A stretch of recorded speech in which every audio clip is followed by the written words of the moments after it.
آئیے اور آگے بڑھتے ہیں۔ عبداللہ ابن مسعود رضی اللہ عنہ فرماتے ہیں انکم لن تزالوا بخیر ما دام العلم فی کبارکم۔ اب یہاں عمر کا بھی دخل آئے گا، سمجھنے کی کوشش کریں گے اس کو ہم۔ انکم لن تزالوا بخیر، تم یقیناً خیر کے ساتھ جیتے رہو گے، ما دام العلم فی کبارکم، جب علم تمہارے بڑوں میں رہے گا، جب علم تمہارے بڑوں سے آئے گا، بڑوں میں رہے گا۔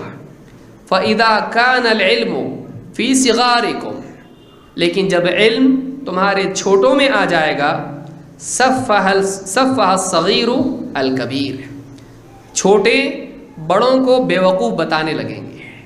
یہ بہت امپورٹنٹ ہے اس دور میں۔ جیسے میں نے شروع میں کہا تھا، کم عمری علم کے ساتھ اگر ہو تو بہت اچھا، لیکن کم عمری کیا ہوتی ہے؟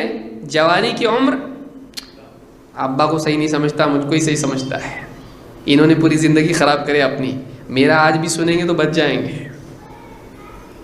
جوانی کی عمر میں ایک تو یہ کہ رائے، اہل الرائے، اہل بدعت، دوسرا یہ کہ جوانی کی جو عمر ہوتی ہے یہ کمزور عمر ہوتی ہے، اس میں انسان کی رائے، اس کا تجربہ اس کے پاس نہیں ہوتا ہے، علم کی عملی تطبیق اس کے پاس نہیں ہوتی ہے، تاریخ کا گہرا علم اس کے پاس نہیں ہوتا ہے، دنیا کا تجربہ اس کے پاس نہیں ہوتا ہے۔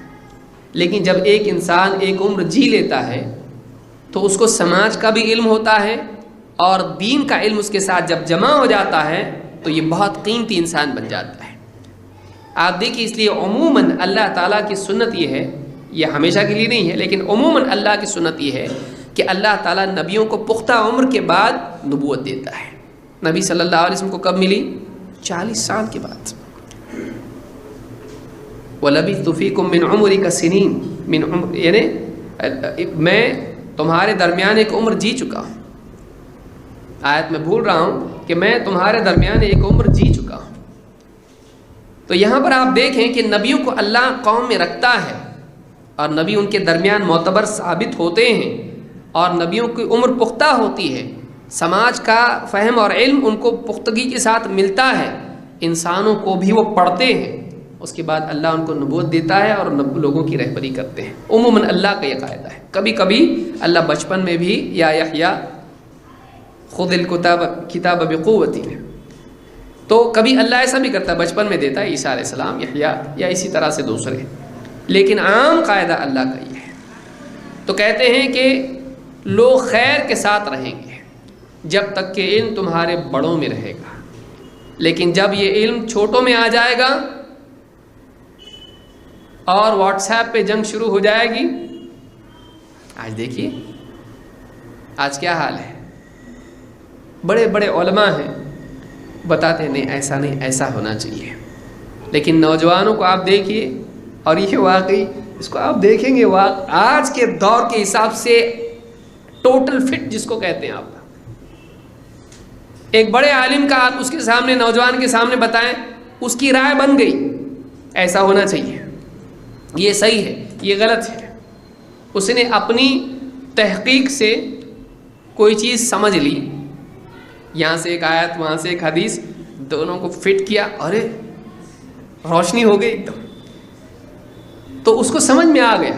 اب اس کے بعد اس سے کہا جائے بھائی یہ اتنے بڑے بڑے علماء ہیں، انہوں نے کہا ہے کہ یہ بات غلط ہے، ارے ان کو کیا سمجھتا، صفح الصغیر الکبیر، صفح، ان کو کیا سمجھتا ہے، نادان ہے، بیوقوف ہے۔ تو چھوٹا کیا کرے گا، بڑوں کو بیوقوف ثابت کرے گا۔ کیوں؟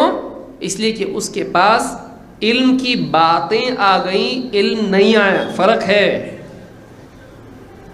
علم کی باتیں اس کے پاس پہنچ گئی، کیا کیا اس نے، پیسے بہت ملے، جاب اچھا لگا اس کو اور بڑا پیکج ملا اس کو، اس نے پہلے دیکھا کیا کرنا چاہیے، بخاری خریدیں گے، سب سے زبردست کتاب کیا ہے، بخاری، لایا بخاری، کتنے والیوم، 10 والیوم، لا کے ایک دم گھر کے گوڈاؤن میں اس کو رکھ دیا، اب پڑھنا شروع کیا، یہ حدیث پڑھ رہا، وہ حدیث پڑھ رہا، اور حدیثوں سے مطلب بھی تو لینا پڑتا نا، اس نے مطلب کیا لیا، پیر کو ایک مطلب سمجھ میں آیا وہ لے لیا، جمعہ کو دوسری حدیث کا دوسرا مطلب سمجھ میں آیا وہ لے لیا، اور جو سمجھ میں آتا گیا اس نے اپنا ذہن بنا لیا. بولے اس کے لیے پوچھنے کی کیا ضرورت ہے، نبی کی بات ہے، نبی سب کے لیے تھے، میرے لیے بھی تھے. پڑھا اس نے، نہ عربی اس کو آتی، نہ اس کی دوسری روایتیں اس کو معلوم ہے، نہ اس کی واقعی تشریح کیا ہے اس کو معلوم. پڑھنا شروع کیا اس نے، مطلب لینا شروع کر دیا. ظاہر بات ہے ایک انسان اگر کوئی مطلب لے گا صحیح بھی نکل سکتا ہے، غلط بھی مطلب لے سکتا ہے وہ. اب اس نے غلط مطلب لے لی، اب اس کے بعد جب اس کو بتایا جائے نہیں بھائی ایسا مطلب نہیں ہے اس کا، جیسے قرآن کی آیت پڑھ لی لا تأکلوا الربا اضعافا مضاعفا، ربا مت کھاؤ کئی گناہ کر کے. اس نے بولا دیکھو کئی گناہ منع ہے، سمپل انٹرسٹ نہیں ہے یہ کمپاؤنڈ انٹرسٹ ہے. اور میں نے سنا ہوں لوگوں سے اس طرح سے کئی گناہ کر کے، گناہ پہ کئی گناہ کر کے ربا مت کھاؤ. قرآن میں تو اللہ نے اس سے منع کیا ہے بھائی. تو وہ کیا ہے انٹرسٹ، پھر انٹرسٹ اس پہ انٹرسٹ ایسا ہے. خالی سمپل انٹرسٹ اگر ہوتا ہے تو منع نہیں ہے، کیونکہ اس میں کیا ہے کمپاؤنڈ انٹرسٹ ہے. اب اس نے کیا کیا، اپنے طور پر اس کو آیت کو سمجھنے کی کوشش کی. ایسی کئی مثالیں آپ کو ملیں گی کہ جب ایک آدمی معلم کے بغیر، علماء کی رہبری کے بغیر، صحیح علماء کی رہبری کے بغیر علم حاصل کرتا ہے، ایسا آدمی خود بھی گمراہ ہوتا ہے، دوسروں کو بھی گمراہ کرتا ہے. کہتے ہیں جب ایسا ہوگا کہ چھوٹوں میں علم آ جائے گا، کم سمجھ لوگوں میں علم آ جائے گا، جو اپنی سمجھ سے علم کو حاصل کریں اور اسی کو سمجھیں، علماء سے رجوع نہ کریں، علماء سے علم کو نہ سیکھیں، اپنے سے بڑوں سے علم کو نہ سیکھیں، بلکہ اپنے حساب سے کچھ بھی مطلب لینا شروع کریں، تو کیا ہوگا صفح الصغیر الکبیر. چھوٹے لوگ اپنے بڑے علم والوں کو، علماء کو، بڑے علماء کو بے وقوف قرار دینے لگیں گے اور اپنے ہی فلسفے کو صحیح بتانا شروع کریں گے. اور آج آپ دیکھیے، خاص طور سے میں اس پس منظر میں بھی اس کو کہوں گا، چاہے وہ فقہی معاملات میں ہو یا کئی اور معاملات میں ہو، خاص طور سے آج جو عالم میں دنیا میں سیاسی بحران جو پیدا ہوا ہے، پولیٹیکل کرائسس جو دنیا میں پیدا ہوا ہے، اس کے پس منظر میں اگر آپ دیکھیں گے، مثال کے طور پر کسی سے کہا جائے بھائی یہ جو داعش ہے، بڑے علماء اس کو غلط بولتے ہیں. اب اس کے ذہن میں کیا ہوتا ہے، علماء بولتے تو کیا غلط ہو جاتے کیا؟ تو ٹھیک ہے صحیح ہے، تو کیا حساب سے صحیح بول رہا؟ تو ملا ان کو، کسی کو معتبر بولنا، غیر معتبر ہیں وہ. کس نے کہا؟ عجیب بات ہے کہ داعش کے بارے میں تو بدعتی علماء بھی جو ہیں اس کو گمراہ بول رہے ہیں. دنیا کے سارے علماء، مختلف طبقات کے علماء اس کو گمراہ بولتے ہیں. لیکن ایسا ذہن اگر رکھا ہے کسی کا، اس کو آپ بات کیجئے، کیا بولے گا؟ علماء نے میڈیا میں دیکھا ہوگا، بولے ہوں گے. اچھا مطلب علماء تجھ سے بھی زیادہ نہ سمجھ ہے، وہی ہو گیا نا.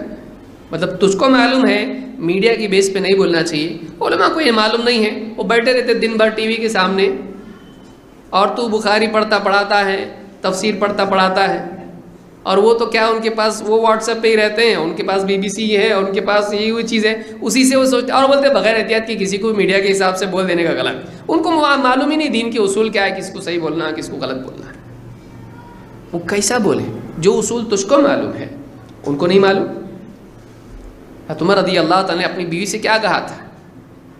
تو خود کرے گی ایسا بے حیائی کا کام کرے گی؟ کہا نہیں. کہ نبی کی بیوی کرے گی؟ حضرت عائشہ پہ جب الزام لگایا منافقین نے، تو حضرت عمر نے اپنی بیوی سے کہا تیرا کیا بولنا ہے، تو خود کر سکتی کیا ایسا؟ کہا نہیں، میں کیسا کروں گی، ایسا نہیں کروں گی. کہا جب تو نہیں کر سکتی ہے تو اس سے بہتر عائشہ ہے رضی اللہ تعالیٰ عنہ. جب تو نہیں کر سکتی ایسا غلط کام، تو نبی کی بیوی رہ کے وہ کیسا کرے گی؟ آدمی سوچے تو کر سکتا ہے ایسا؟